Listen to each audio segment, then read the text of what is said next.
सम्राट श्री ऋषभ देव भगवान की, अद्वितीय शासनायक महावीर स्वामी की, परम पूज्य आचार्य भगवान श्री कुंद आचार्य महाराज की, परम पूज्य आचार्य भगवान श्री आदि सागर महावीर श्रीमती सागर महाराज की, परम पूज्य वर्तमान के वर्तमान अध्यात्म सरोवर के राजहंस आचार्य भगवान श्री सुनील सागर गुरुदेव की, जीवाणी माता की, उपस्थित प्यारे प्यारे विद्यार्थियों, पर द्रव्य पर रूप ही रहता है। वस्तु व्यवस्था कभी विपरीत नहीं होती है। वस्तु व्यवस्था जो है वैसी ही रहती है। यानी चैतन्यमय ही है। हमारा परम पुरुषार्थ चैतन्य की सिद्धि के लिए होना चाहिए। चैतन्य स्वभाव की दृष्टि ही सच्चा पुरुषार्थ है। चैतन्य स्वभाव की दृष्टि बन गई तो हमारा जीवन धन्य हो गया। ज्ञानियों, आप सब सौभाग्यशाली हो कि परम वितराग शासन को हमने प्राप्त किया और आचार्य भगवान सुनील सागर जैसे गुरुदेव निर्गंथ वितरागी मुनिराजों का समागम सकल समाज को प्राप्त हुआ। आचार्य भगवान को देख रहे हैं। कुंद के बाद यदि प्राकृत में किसी आचार्य भगवान ने ग्रंथों की रचना की है तो वह एकमात्र आचार्य भगवान सुनील सागर जी गुरुदेव।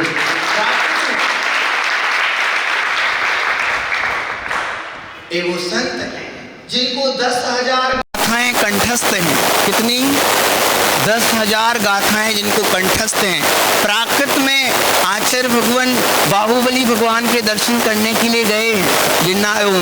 बाहुबली गोमटेश बाहुबली स्वामी के दर्शन के लिए जब प्रथम दर्शन हुआ, जैसे नेमी चंद स्वामी ने प्रतिष्ठा होने के बाद प्रथम दर्शन पर भगवान की विसक्त कंडोठ दलाणयाणम यानी गोमटेश स्तुति की रचना की थी, वैसे ही आचार्य भगवान ने प्रथम दर्शन में भगवान बाहुबली की प्राकृत में रचना की, स्तुति की।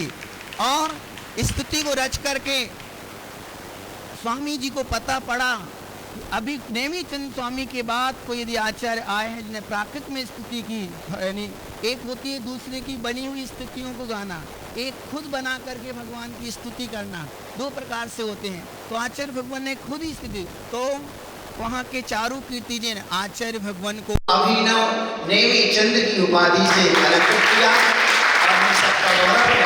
वैसे महामुनि जो न पंथ न संत न किसी बात से दूर रहते हैं और मात्र एक अध्यात्म दृष्टि का दृष्टिकोण जिनका है, आप कभी भी आना। और आचार्य भगवान की सोच ये रहती है कि सकल समाज एक रहे। कोई कहता है कि हम यहाँ नहीं जाएंगे, वो कहते हैं हम यहाँ नहीं जाएंगे, हम मुनि को नहीं मानेंगे, हम चौका नहीं लगाएंगे। आचार्य भगवान की इतनी उदार दृष्टि। जब टोडरमल जयपुर में चतुर्मास था आचार्य भगवान का, तो पूर्णचंद जी महाराज के निवेदन पर वो टोडरमल गए, उन्हें साहित्य भेंट किया। आचार्य भगवान का भी साहित्य में स्वीकार किया। इस समन्वय की दृष्टि बहुत बड़ी दृष्टि है। मैं विश्वास करता हूँ बिखरी हुई समाज को एक करने का श्रेय यदि कोई वर्तमान में किसी को मिलेगा तो वह मात्र आचार्य सुनील सागर गुरुदेव। आजकल हम पंथों में बढ़ गए, एक दूसरे की सुनना ही नहीं चाहते हैं। आचार्य भगवान कहते हैं, सहजानंद जी बर्णी जी ने कहा है, आप यदि कुछ महान बनना है तो पहले अपनी परंपरा और पंथों को भी एक किनारे पर रख दो, वस्तु व्यवस्था को जानना है। यानी आप सबका सौभाग्य है, अपने आप को जानो कि मैं कौन हूं।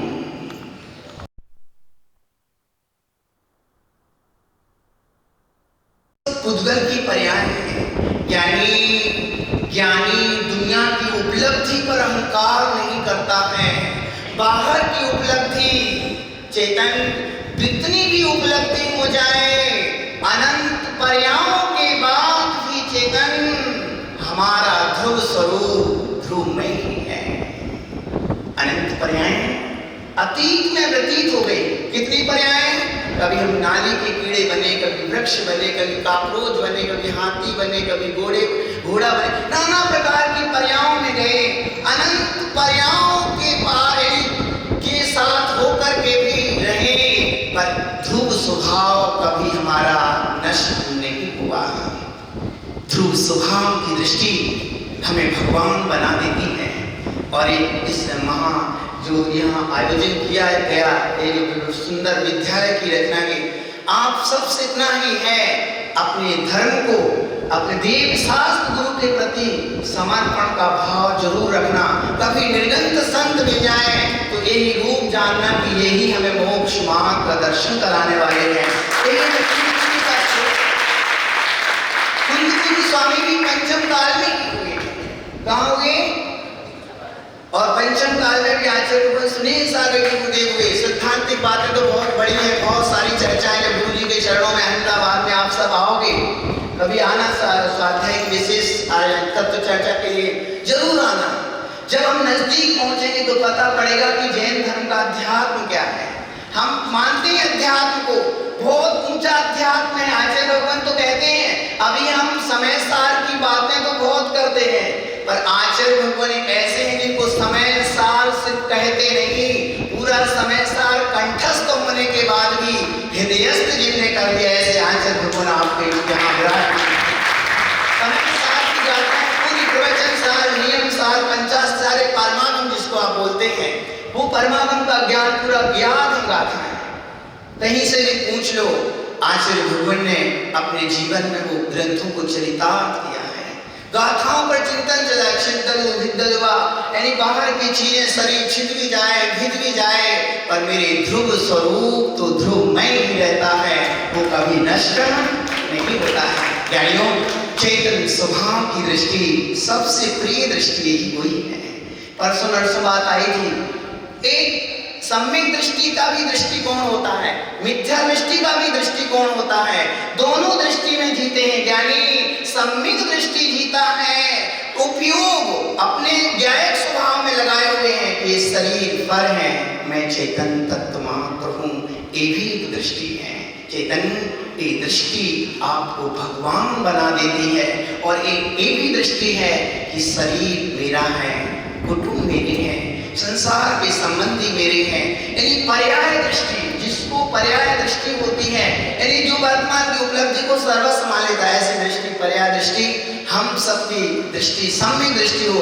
गुरु भगवान के चरणों में हम सब बार बार प्रार्थना करेंगे, हे भगवान हमें वो अध्यात्म जो आपने जिया है, हमने तो सिर्फ पढ़ा है, क्या किया है? सिर्फ पढ़ा है, आपने पढ़ने के साथ साथ जीवन में जिया है, और हमें वो आत्म तत्व की देशना देनी। मंगल के साथ आचार्य भगवान श्री स्नेह सागर गुरुदेव की